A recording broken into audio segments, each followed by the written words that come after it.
Welcome to the Charleston County Transportation Sales Tax Program, also known as RoadWise. We have a very interesting program for you today. We're going to be talking with Chuck Jarman, and he is a professional engineer for Charleston County. But here's the thing, his area of work has to do with stormwater utility, and there's a connection. There's a connection, we understand, between stormwater utility and the work that he does in that and the transportation sales tax, and you're going to see just how and why. Remember now, the transportation sales tax has to do with construction. That's a key word. Welcome to our program. Thank you for having me today. It's really nice having you. Okay. You're one of the nicest persons I know over there at the county, and we're so pleased that you would take the time to be with us. And one of the things that you said earlier was that you're about education. That is one of the things that you do and your connections are about making people aware of stormwater and clean water and all those things. Just tell us a little bit about that. yes. Our program is about predominantly about water quality, looking at the environmental aspects of water of our environment and how the efforts that we do affect our water resource. Here in Charleston, I don't think it could be any more important to us than our economy has always been set about our rivers, harbors, our oceans, our waterfronts, and our forests and pristine areas. And water means a big portion of it. So the quality of that and not polluting and not destroying it is very important. And education is a key component of being successful in that. Now, we're talking about the transportation sales tax program, which has to do with construction. Is that the key? Is that what gets you involved? Or is there some other way that you get involved? In other words, the various places where we're building roads means that rain can come. There's all sorts of pollutants out there. Does that something that concerns you, and do you deal with that?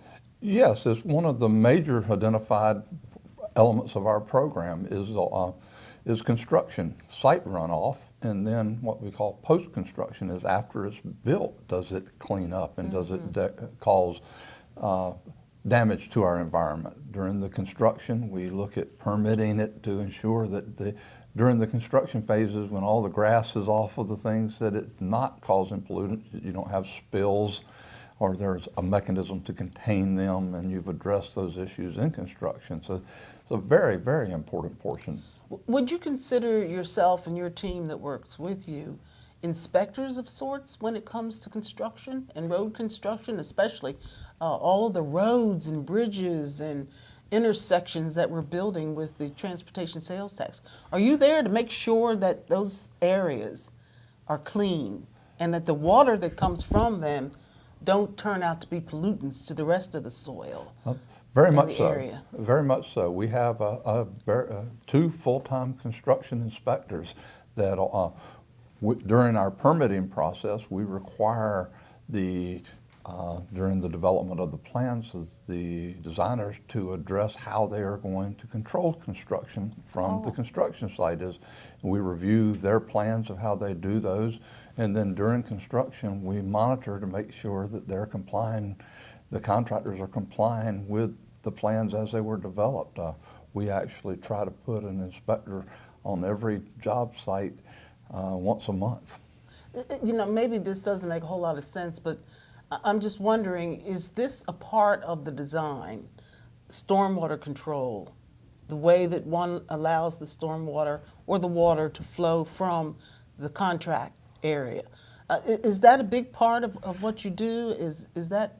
Very much so. It's a very big component of looking at how you're controlling the pollutants that are coming off of the site and identifying what they are.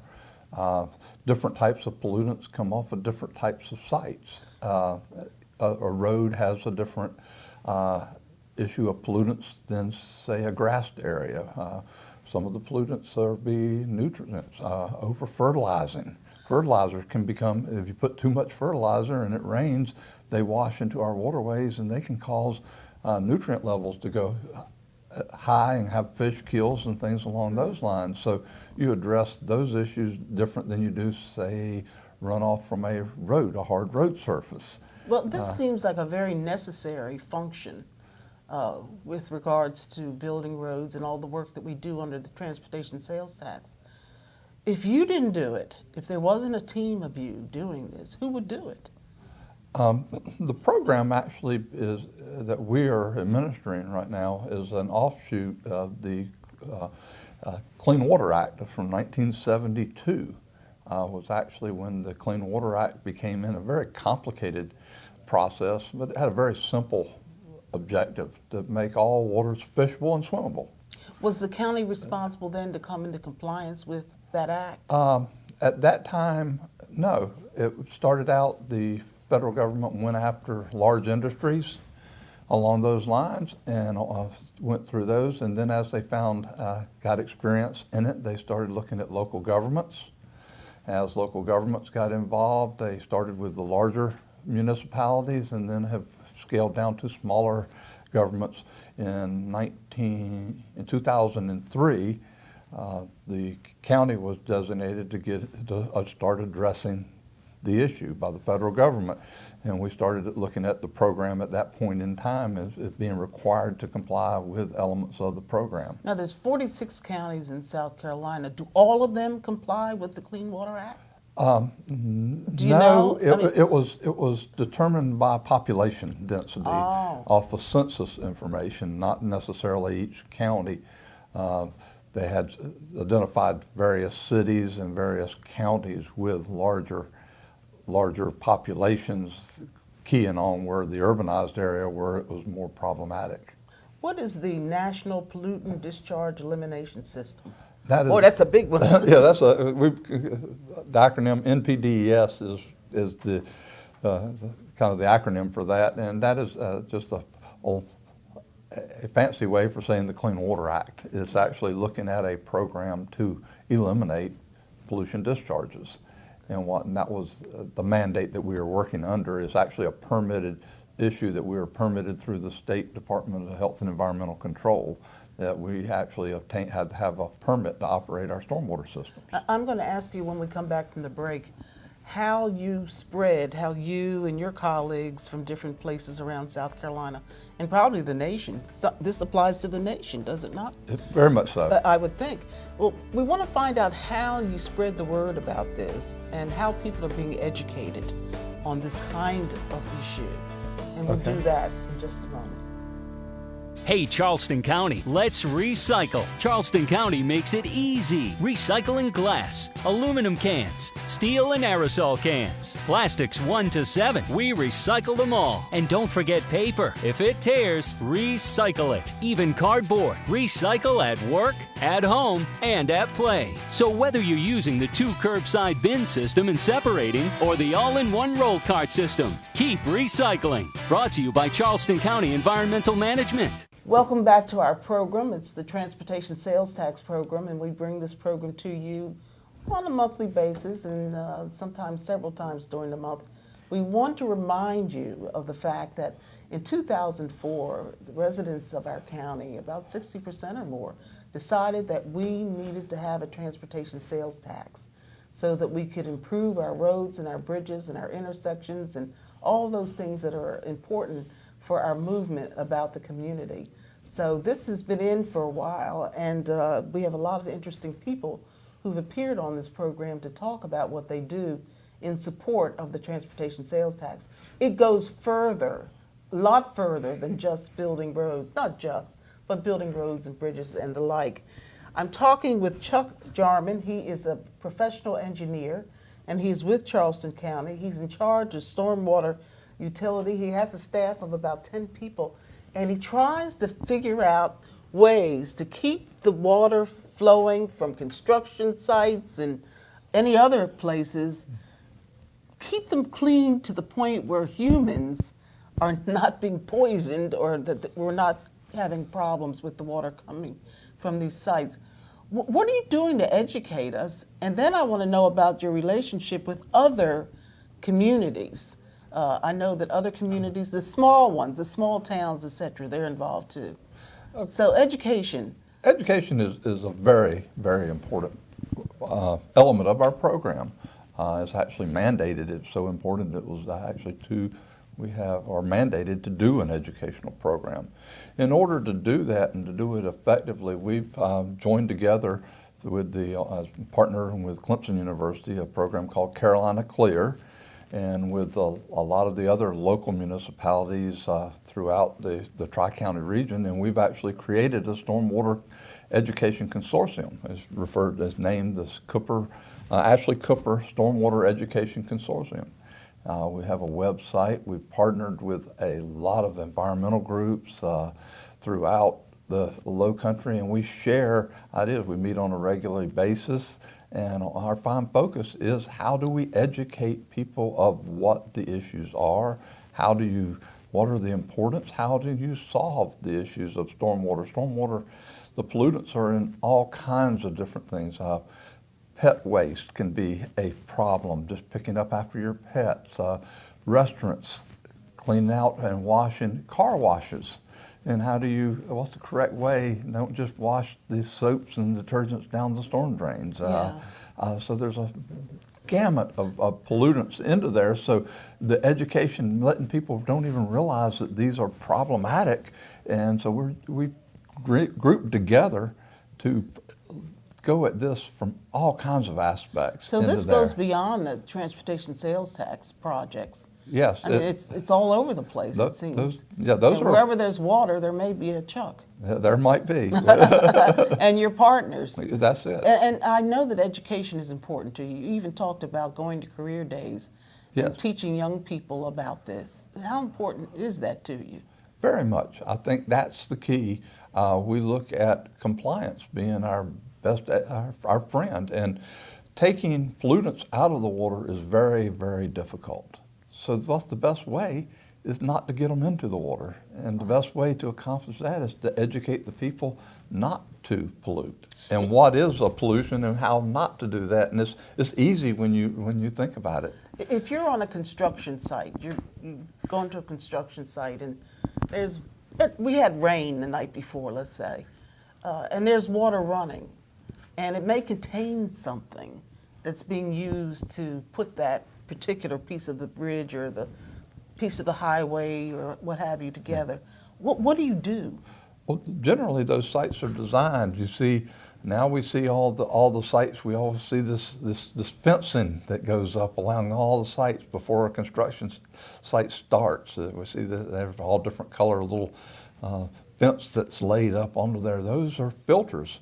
Fences, and they actually trap the water and trap those pollutants. And the construction sites, you have to go and clean those out. And those little booms that go in front of the inlets and that keep the dirts and everything from going into the pipe system. And we put ponds in around the sites and things that they will filter the different pollutants into there. And we have manufactured all kinds. The industry is just exploding now on different technological ways to remove those pollutants on a site like that. So the big thing is we want to see, have they been applied?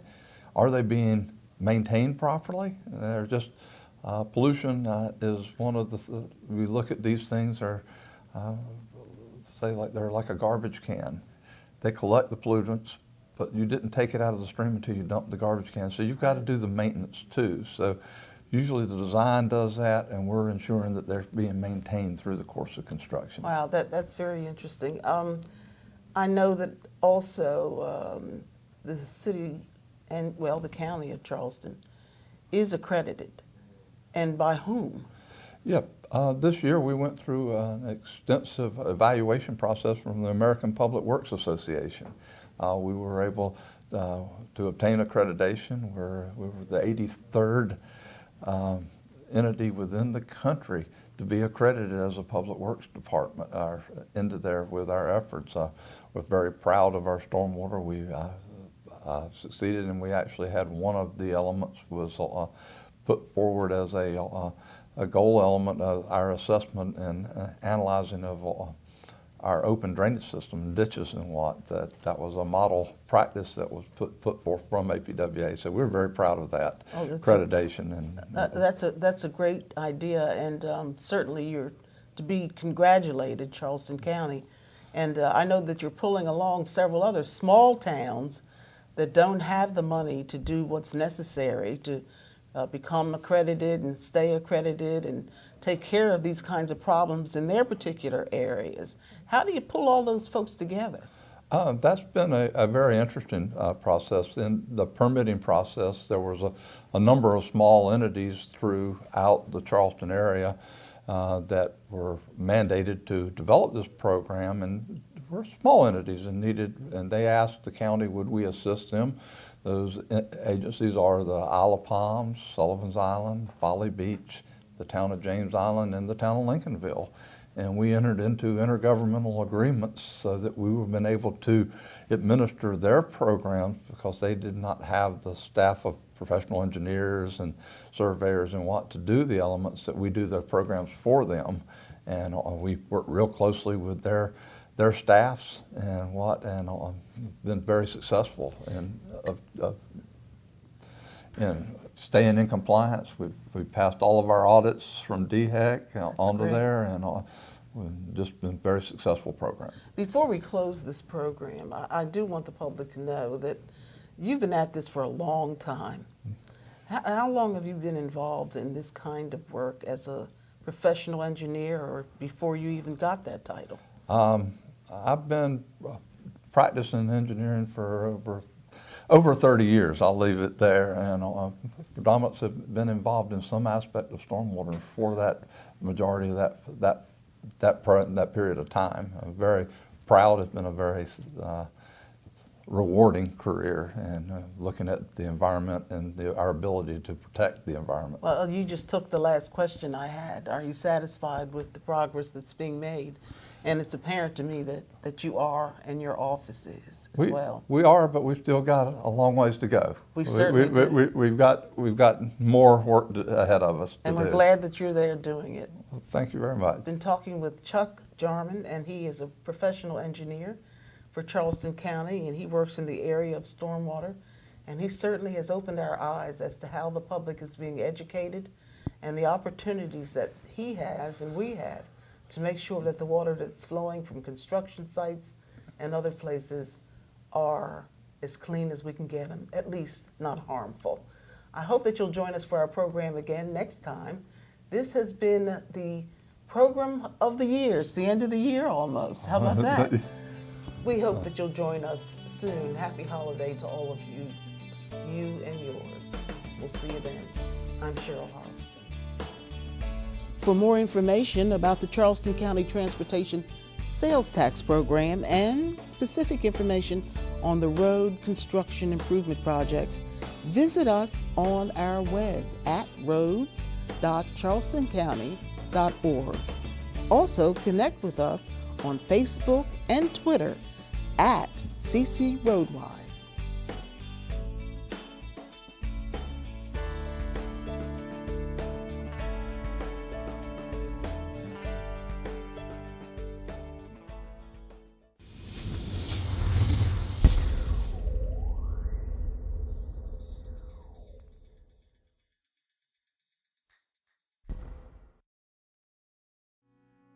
The historical and cultural foundations of the nation should be preserved as a living part of our community life and development in order to give a sense of orientation to the American people. So states a section of the National Historic Preservation Act of 1966. To that end, it is paramount to preserve the richness of the Lowcountry. Charleston County needed to expand the Palmetto Commerce Parkway to relieve traffic congestion along Dorchester Road and I-26, which run parallel to the parkway. But first, an archaeological survey had to be conducted. When we conducted the survey, we walked through the swamps that are all around us here, and we quickly encountered several banks and canals and ditches that led us to believe right away that they were parts of inland rice fields. In fact, all of the former plantations through which the Palmetto Commerce Parkway passes grew inland rice throughout the 18th century that were developed and maintained by enslaved Africans.